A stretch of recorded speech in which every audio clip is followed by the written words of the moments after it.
This is Truth for You to Chew with the pastor at Yahoo. The parables of Jesus, number 15. The parable of the good, the bad, and the ugly. Or at least the good and bad. The good and bad servants.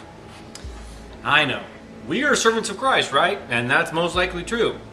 But does he view you as a good or a bad servant? Jesus had a lot to say about the faithfulness of his followers.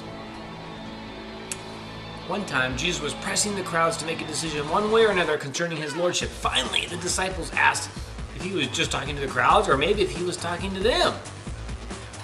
And Jesus replied, "Who then is the faithful and wise servant? He is the one that his master will put in charge. Indeed, I tell you, the master will put that servant in charge of all of his property."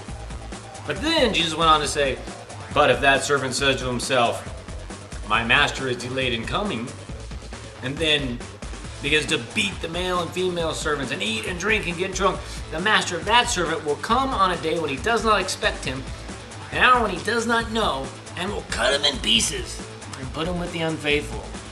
End quote. Ouch. Them there be harsh words, but Jesus Christ really did say them. So what are you going to do about it? Well, if I ever said something that harsh, would I be criticized? But Jesus said it, and he even had more to say. In Luke 12, Jesus taught, quote, "Be ready for whatever comes. Be dressed for action and your lamps lit." What I get from this is he's telling you the world can't afford for us Christians to fall asleep at the wheel. Their destiny of their souls depends on us being here providing the light.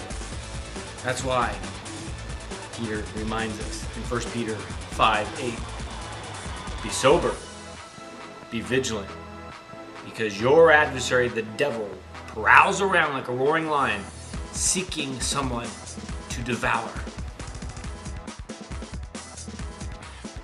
This has been another edition of Truth for You to Chew with the pastor at Yahoo.